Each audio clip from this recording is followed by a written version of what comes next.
episode number whatever of Comics and Us. I'm DJ. And I'm Chris. And this is the review show that reviews comics chronologically, kind of. Still no Lumpy. Yeah, we don't miss him. Not really. He'll be back when he's back. Yeah. When he comes back, I'm leaving. Anyway, we're going into Droids number 3 here because that's what we cover when Lumpy's not around. For now, till we find something else. Until we run out of the comics, yeah. Yeah, this one doesn't have too many anyway. But we might. Well, I noticed there's an Ewoks comic too. We might have to get into that. Oh, no. I don't know about that one, but we'll see. Yeah. This one's called The Scarlet Pirate. It was written by Dave Manek, penciled by John Romita, inked by Joe Sinat, lettered by Grace Kremer, colored by George Russos, who I did learn did work on the 1940s Batman, so... That's crazy. Yeah. The cover artist was John Romita and Joe Sinat. The editors are Sid Jacobson and Tom DeFalco. This one was released August 1986. It is 21 pages long, and it is still 75 cents, and I'm assuming it's going to be 75 cents for all these issues. Yeah, I think so too. All right. This one doesn't say the new star in the Marvel Universe. This one on the bottom says "Give the gift of literacy" and has a bunch of birds flying out of books. Does it? Yeah, in the left corner in the bottom. I'm not reading the version that I gave you. Okay. I'm reading, I guess, from a trade. Got it. Because mine just says Legends banner at the bottom. Okay. The bottom of the last one said a new star in the Marvel Universe. And this one says, "Give the gift of literacy," and has a bunch of birds flying out of books. Well, they want people to read. Yeah, I agree. They should want people to read. Anyway, you want to do the cover this time? This cover, my thing just went crazy on me. There we go. This cover has R2-D2 and C-3PO hanging from, like, a rope. And there's, like, a pirate guy. Well, they're not hanging. They're, like, tied around their waist. When you say hanging, we could think they got wrapped around their necks or something. Okay, no. They're hanging from the ceiling or something, though. Right. They're, like, attached to, like, a crane or something. Yeah. Well, they don't... R2-D2 doesn't even have a neck, so why would they think it was necks? Well, C-3PO has a neck. And there's, like, a swashbuckler pirate guy and a little chunky green guy with a bandana around his head. Is it me or that red piece on R2-D2 that's, like, flashing? Does it look like a pacifier? It does kind of look like a pacifier in this drawing, and he doesn't look anything like he does in the Star Wars comics, by the way. No. Like, the colors are way off. They are. Anyway, the Scarlet Pilot, he returned to the galaxy, the Red Danger. I don't get it. The Scarlet Pirate, he turned the galaxy red with danger. He read it wrong, that's why I don't get it. Wow. That width looked like dots to me. He turned the galaxy red with danger. That's what it says. Yep. That sure did. Wow. Anyway, we open with C-3PO and R2-D2 now working for an ambassador on some random planet. We don't know how they got there or why they're there. And I realized this one really is directed towards children because every one of them is a kid. Yeah. You notice that too? Like, now they're going to be babysitters, right? Yep. And the aliens that they go to talk to have permanent smiles on their faces. What? Their faces are drawn with smiles, like their mouths, because the guy gets a little cocky, the dad, and he's still smirking the whole time in the book, and it looks a little weird. Well, they do look like frogs. They do kind of look like frogs too. Well, anyway, so yeah, they work for this ambassador who wants them to pretty much babysit his kid. Why they get droids to babysit his kid and not like an actual babysitter or, you know, where his mom is or anything like that, I don't know.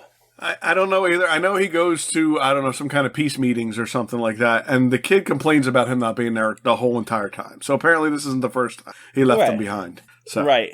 So yeah, that, as you said, leaves on a peacekeeping mission. And at least in this one, the kid's not all by himself flying around the universe, though. That's fair, too. You know? He's not being put to work like those poor other two kids. Right. Or the kid that lived on a planet all by himself, getting bossed around by the governor. Yeah.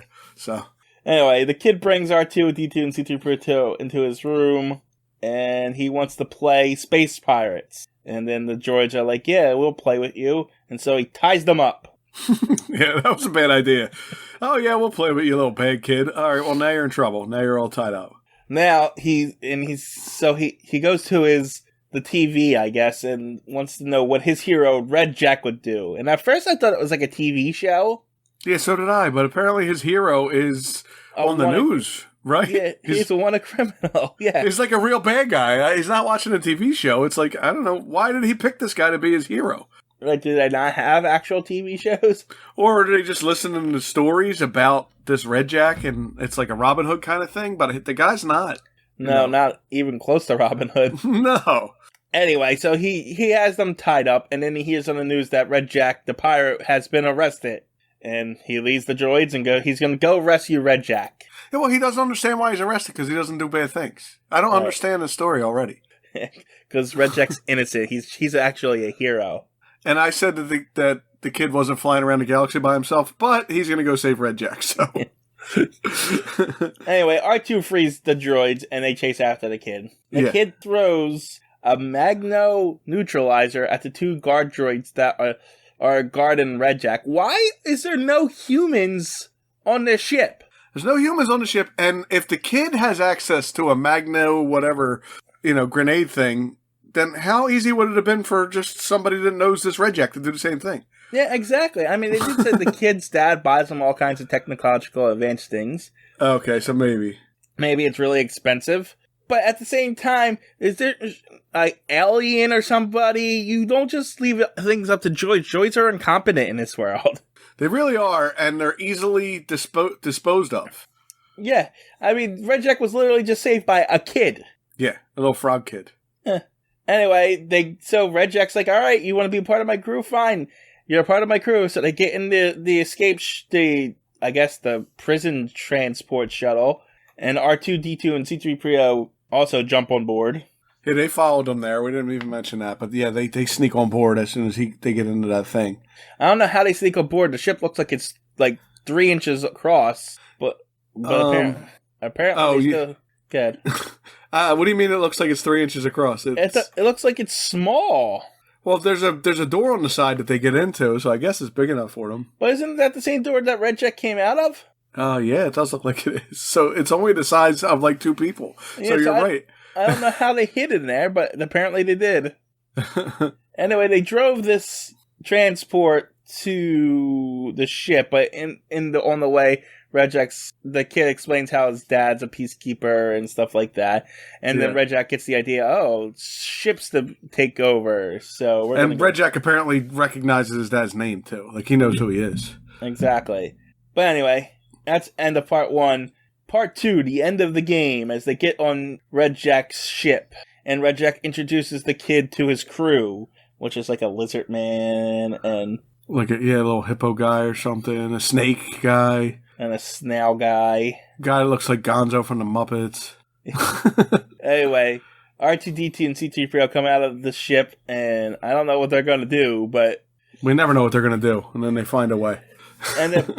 But Red Jack, they come upon the kid's dad's ship, and they're like, prepare to attack. And the kid's like, what? No, you're not supposed to attack. You're supposed to be a good guy. And he's like, if you don't like it, you're not part of... you're with me or against me. And then he throws the kid down, and he sees the R2-D2 and C-3PO and says, droids, take them away. Because he don't even know that they're not his droids. He just, take them away, droids. Apparently droids are indistinguishable from each other in this world, and no one... everybody thinks they all just the same, all the droids look the same. I don't know, that's my theory, because it's the only thing that I could say. Because C-3PO says, we're going to blend in with these droids, so I guess no one recognizes different droids. They don't recognize what droids they bought, I guess. Or they're just going around stealing all kinds of droids, and they got, like, backup droids hanging around everywhere. Who knows? I don't know. But the kid and 3PO and R2 go to the weapon system, where the kid drops kicks this 2-headed guy about to fire missiles. Yeah, the kid is, like, beating up adults at this point. Yeah, so... yeah. I don't know, but he managed to fire the missiles, but R2 goes to set the self-destruct them before they could hit the dad's ship. Right. And then we get a scene where the dad's ended about to get hit, and then they all self-destruct and they don't hit the shits, and the dad's preparing to board the ship. But Red Jack knows that he was self-sabotaging. They're going to go get the kid and the droids. And when they do, the kid hits him with a stick. a stick. I don't know what the hell it was. I don't know what the heck that thing is either. All it was is he hit Red Jack in the ankle with it. Yeah. And there's a scuffle. One guy jumps at C-3PO, and he ducks, and that's how 3PO solves that problem. I also don't feel like he's fast enough to do that either. He doesn't move that fast. He's like an old man with arthritis. C-3PO is. That's fair, too. But apparently R2 goes up to the rest of the queue and just disintegrates them. Why does he wait? Like, if he can do all this, why doesn't he just do it? I don't... maybe he's just a jerk. Maybe he likes to watch everybody get beat up first before he does stuff. He's like, I guess I gotta step in now. Anyway, Red Jack grabs the kid in a chokehold, and then his dad shows up, and Red Jack just throws the kid to his dad. He had a perfectly good hostage. He chucks him, yeah. And then the dad proceeds to beat the crap out of him. And then he gives up, and he's about to scrap R2, D2, and C-3PO because they were supposed to keep the kid out of trouble. But then the kid says they helped, and he's like, I guess I owe you thanks. And then they walk away, and they say, I guess that we lost another master, but this time it was worth it. Really? Wow. Yeah, I didn't even realize how that one ended. It's like, you're getting scrapped, but he helped me. Yeah, but you're a shitty babysitter. How's that sound? Well, yeah. Oh, and the dad's now got to take the kid with him on all of his missions. Why he didn't do that in the first place? Right. The dad's taking the kid on the missions. That's why they don't need R2-D2 and C-3PO anymore. But, like... a droid's that worthless? He's going to scrap him, and instead he just says, okay, never mind, leave. That's, well, essentially, yeah. Yeah. You know, the more we go into this, the worse they seem to be.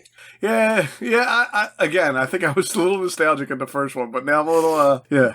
Because, that's it. It's nothing to it. We're flying through these. Yeah. I mean, thank God it's not our regular podcast. It's like a hiatus kind of thing, so... Yeah, that's true. This is just a side venture, essentially. Yeah. I guess that's it for this one. Yeah, I can tell you that the jokes are just as bad as the comics, okay? Okay. So, what do you call an invisible droid? What do you call an invisible droid? A see-through PO. Oh, God. That one was particularly bad amongst a particularly bad bunch of jokes. Wait, you want to hear the one I skipped? Sure. What did Darth Vader say when he walked into the vegetarian restaurant? Oh boy. I find your lack of steak disturbing. Yeah. I don't think these are jokes. Anyway, that's it for this. Yep, that's it. Bye.